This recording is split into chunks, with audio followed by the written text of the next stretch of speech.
NDA 124 सीटों पर इस वक्त आगे चल रही है और आपको बता दें आरजेडी और कांग्रेस का गठबंधन 108 सीटों पर आगे चल रहा है, यानी कि जो जादुई आंकड़ा 122 का उसको पार करता हुआ एनडीए नजर आ रहा है। शुरुआती रुझान, बड़ी खबर के लिए अब सीधे रुख कर लेते हैं विवेक का।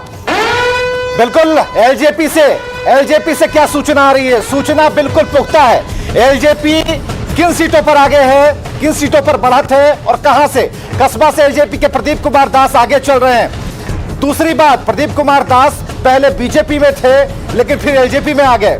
दिनारा से एलजेपी के राजेंद्र सिंह आगे चल रहे हैं। राजेंद्र सिंह भी पहले बीजेपी में थे और ये भी एलजेपी से लड़ रहे हैं। ओबरा से एलजेपी के प्रकाश चंद्र आगे चल रहे हैं और यहां भी कुछ इसी तरह की बात नजर आ रही है। तो कस्बा से एलजेपी के प्रदीप कुमार दास आगे चल रहे हैं और जो खबर है कि प्रदीप कुमार दास पहले बीजेपी में थे, इसी तरीके से दिनारा से एलजेपी के राजेंद्र सिंह आगे चल रहे हैं। राजेंद्र सिंह पहले बीजेपी में रह चुके हैं और ओबरा से खबर है कि एलजेपी के प्रकाश चंद्र आगे चल रहे हैं। एलजेपी के बारे में एक अच्छी सूचना इस बोर्ड पर हम आपको दिखा रहे हैं सीधे।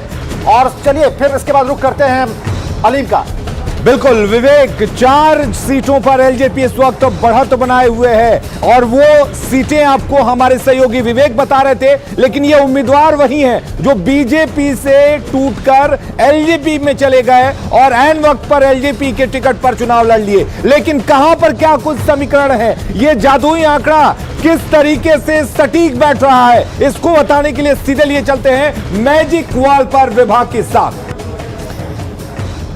बिल्कुल बिल्कुल अलीम, देखिए इस मैजिक वॉल पर, ये मैजिक वॉल इसलिए भी क्योंकि देखिए इस वक्त जो परिणाम आ रहे हैं वो बिल्कुल मैजिकल हैं। यहाँ पर ये तस्वीर जिसमें 33 सीटों पर परिणाम सामने आ चुके हैं। एनडीए 124 पर इस वक्त विन प्लस लीड की सिचुएशन, 1 सीट का नुकसान उस हिसाब से दिखाया जा रहा है। तो देखिए अगर इसे बाइफरकेट करें, इसे अगर तोड़ते हैं तो बीजेपी 72 सीटों पर इस वक्त रुझानों में बढ़त, 19 सीटें बीजेपी को फायदा होती हुई इस बार के चुनाव में। खास यह है कि इस बार बीजेपी बड़े भाई की भूमिका में नजर आ रही है क्योंकि सीटों में उसे बढ़त 19 सीटों की दिख रही है। वहीं जेडीयू की बात करें, 46 सीटों पर रुझानों में बढ़त, लेकिन 25 सीटों का नुकसान हो रहा है।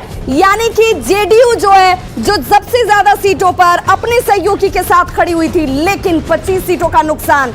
वीआईपी को पूरे बल्ले बल्ले कहा जाएगा। 4 सीटें उसे फायदे के तौर पर सामने आती हुई, हमको 2 सीटों पर रुझानों में बढ़त है, 1 सीट का फायदा इसे साफ नजर आता है। वहीं अगर महागठबंधन की बात कर लें, महागठबंधन की क्या तस्वीर है वो भी देखते चलिए। आरजेडी 67 सीटों पर इस वक्त रुझानों में बढ़त, लेकिन 13 सीटों का नुकसान। कांग्रेस 21 सीटों पर बढ़त, 27 सीटें जीत चुकी थी पिछले चुनाव में, लेकिन इस बार 6 सीटों का नुकसान उसे हो रहा है। सीपीआईएमएल 13 सीटों पर रुझानों में बढ़त, 10 सीटों का फायदा क्योंकि इस बार साथ आए और फायदा उन्हें साफ होता हुआ दिख रहा है। लेकिन अगर इस मैप के साथ फिल्ट्रेशन देख लीजिए, अगर पहले फेज की हम बात कर रहे हैं, पहले फेज में क्या स्थितियां थी? पहले फेज के ज्यादातर सीटों पर महागठबंधन के पास ये सीटें थी, आरजेडी के पास ये सीटें थी, लेकिन इस बार क्या स्थिति है? 45 सीटों पर अभी भी उसके रुझानों में बढ़त है, 8 सीटों का फायदा। यानी कि पहले फेज में जो बढ़त उसे पहली बार 2015 में थी वो इस बार 2020 में भी नजर आ रही है। एनडीए 21 सीटों पर इस वक्त रुझानों में बढ़त है, 11 सीटों का नुकसान। यानी कि इस पहले फेज में बहुत ज्यादा फायदा नहीं हुआ है एनडीए को। लेकिन अगर इसी फिल्ट्रेशन की बात करें, दूसरे फेज की बात कर लेते हैं।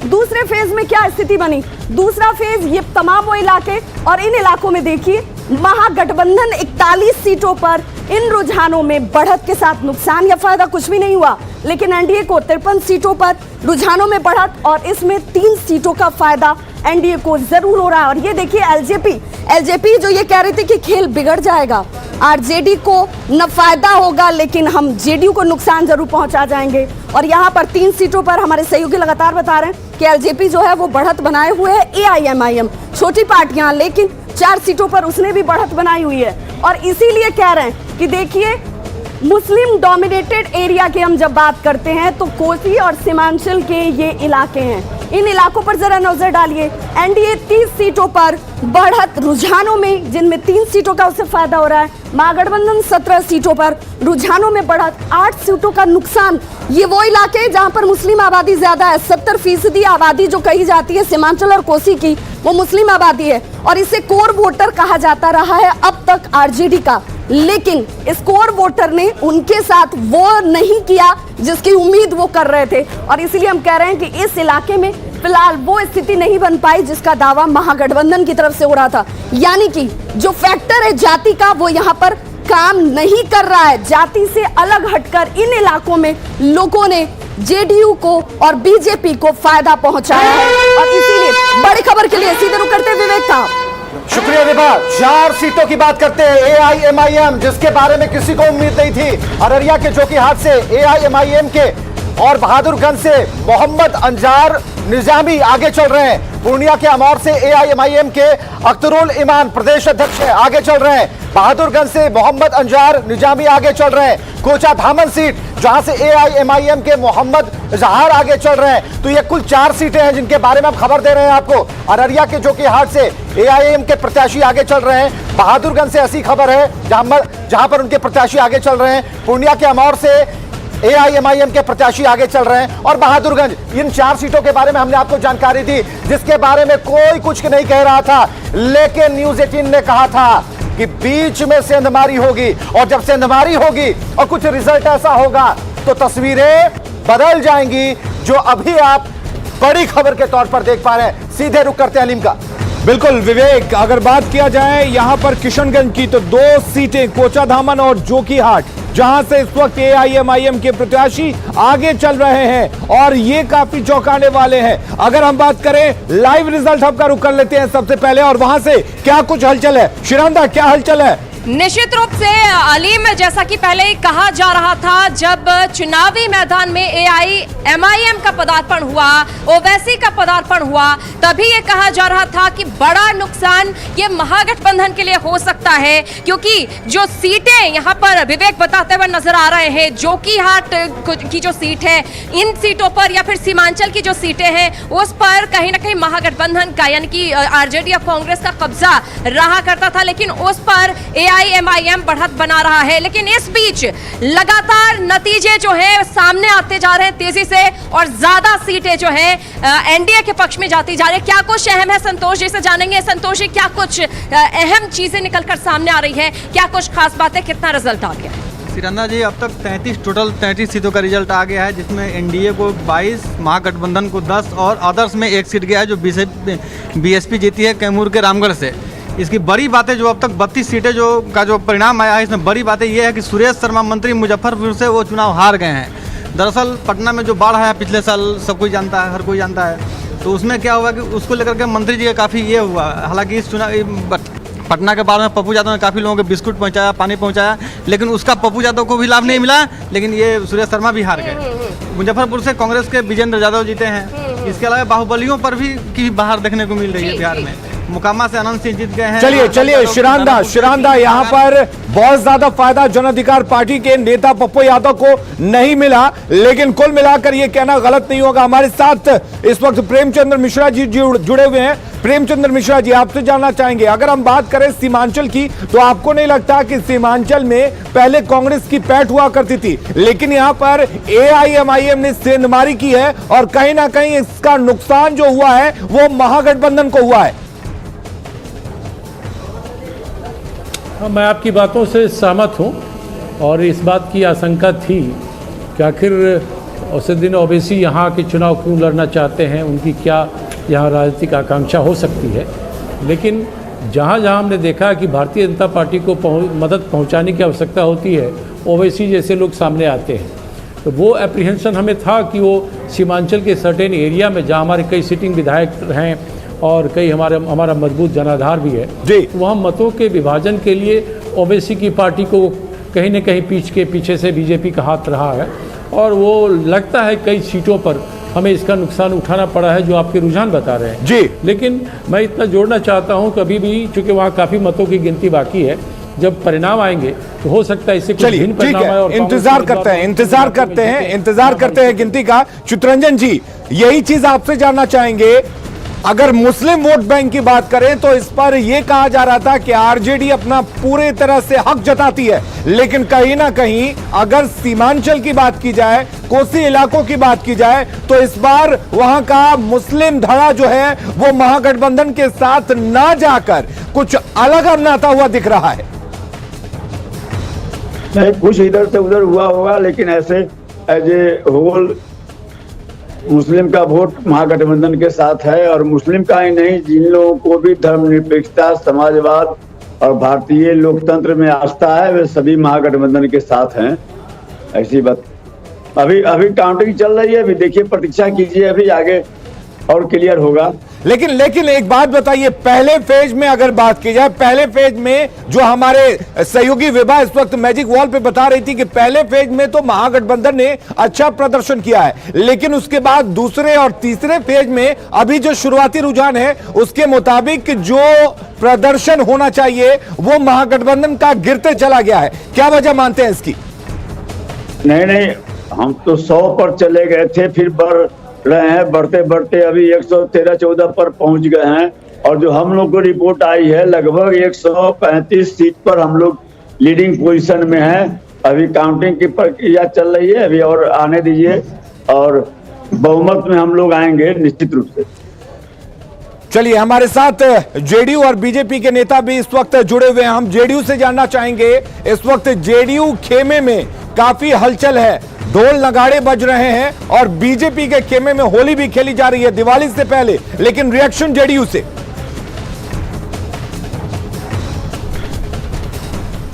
देखिए, ये तो बहुत खुशी की बात है, और हम लोगों ने शुरू से कहा है कि बिहार की जनता काम के आधार पर वोट करती है। डबल इंजन की सरकार के कामकाज को देखा है, माननीय मुख्यमंत्री नीतीश कुमार जी के काम को देख रही है।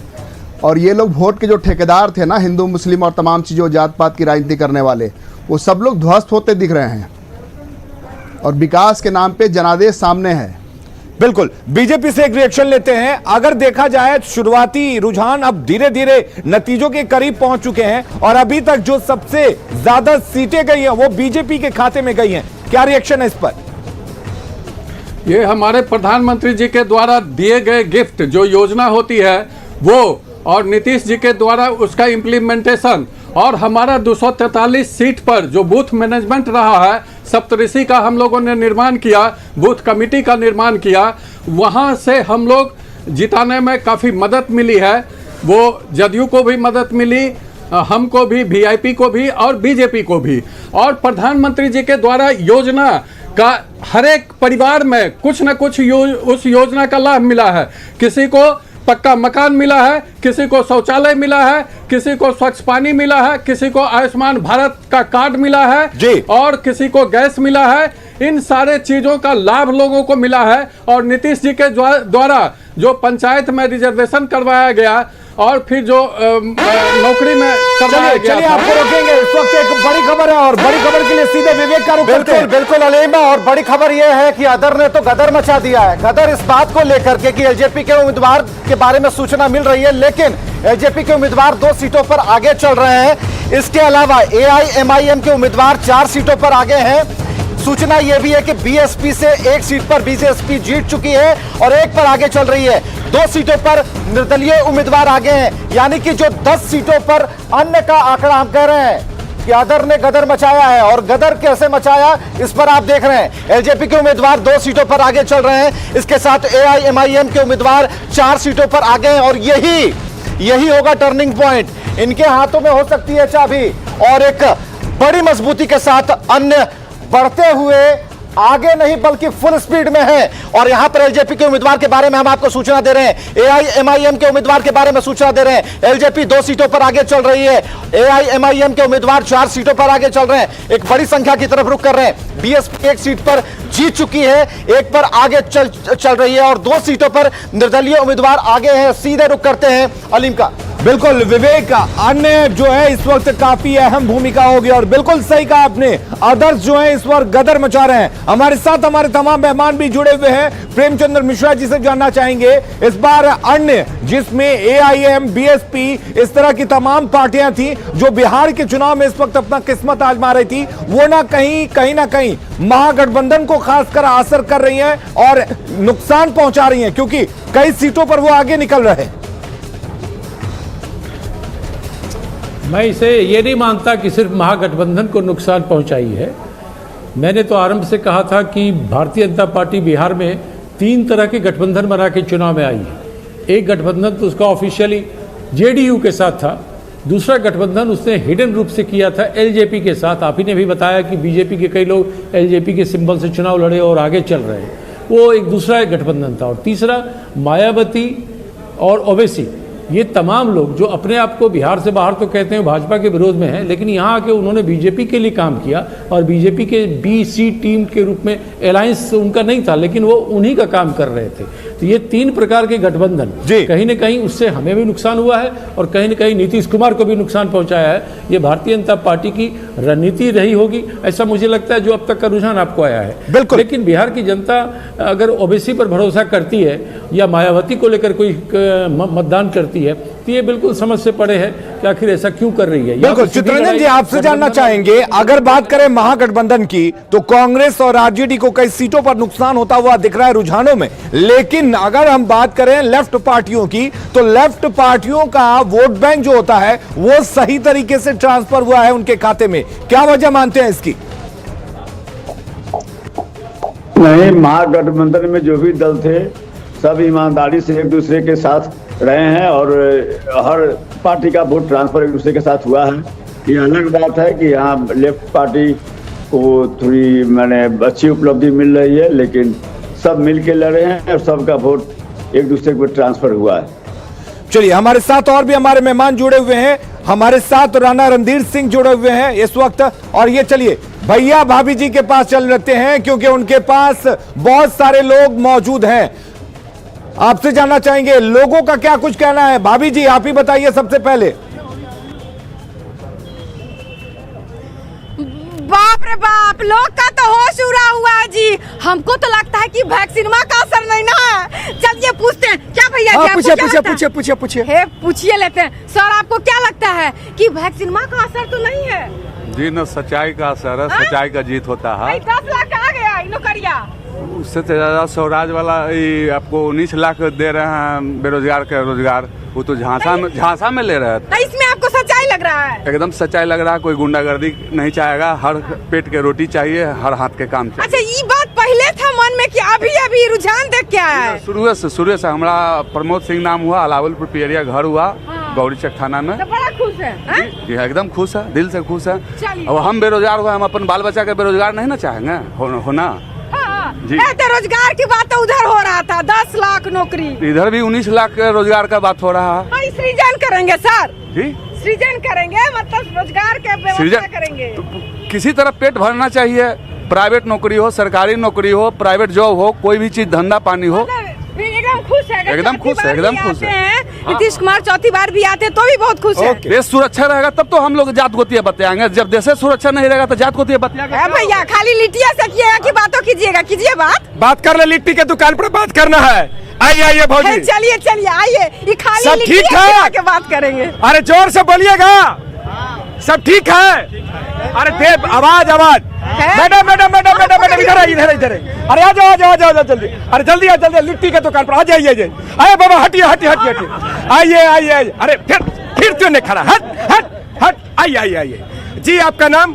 ईशा यादव। रीचा ईशा आजा। ए बाबू, अरे बाजा, बहुत भीड़ भड़का है। लिट्टी खाई है? बिल्कुल खाए। बिहार के लिट्टी के बारे में क्या कहती है?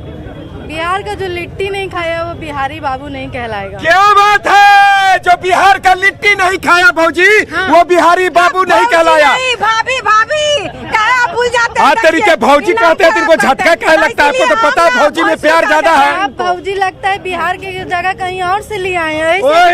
ओई बिहार से नहीं है, जो बिहार की होती है भौजी समझ जाती है कि देवर कितना प्यार से भौजी बोलता है। मैडम, देवर जैसा रहेगा तब ना भसुर रहेगा तो हम भौजी बनेंगे, क्या बात करते देख रहे हमसे चरगुन्ना उम्र के साथ हाथ पकड़ के घूमती हैं। मुकेश भैया के साथ कुछ दिन बाजार में घूम रही थी, घनश्याम भैया के साथ। काम के बात कीजिए। देख रहे हैं मैडम ये जो लिट्टी में जो टेस्ट होता है, जो मिक्सिंग होता है, तरह तरह के मसाला मिलाया जाता है, क्या अभी जो हमारा चुनाव परिणाम आ रहा है वैसा लग रहा है? जी नहीं, बिल्कुल नहीं। जैसे जैसे शाम ढलती है वैसे वैसे लालटेन जलती है। आप देखिएगा कि शाम का रुझान बिल्कुल डिफरेंट होने। क्या बात है, जैसे जैसे शाम ढलती है वैसे वैसे लालटेन की रोशनी बढ़ती है, धीरे धीरे शाम ढल रही है। और आपको हम बता दें जो रिजल्ट था आरजेडी का धीरे धीरे बढ़ रहा है 108, तो ये लगता है कि अंधेरा होते होते ये बढ़ेगा। बिल्कुल बढ़ेगा, देखिए हम बहुत बिल्कुल बढ़ेगा, जैसे जैसे अंधेरा होगा मनीष और भाभी जी आपका हम रुख करेंगे और हम लगातार अपने दर्शकों को लिट्टी पर चर्चा भी दिखाएंगे और भाभी जी अपने अनोखे अंदाज में किस तरीके से लोगों से बातचीत कर रही हैं और लोगों के मन को टटोलने की कोशिश कर रही हैं, वो भी हम दिखाएंगे। और साथ ही हमारी नजर लगातार सबसे सही और सबसे सटीक नतीजों पर इस वक्त बनी हुई है। जल्द लौटते हैं, बने रहिए हमारे साथ।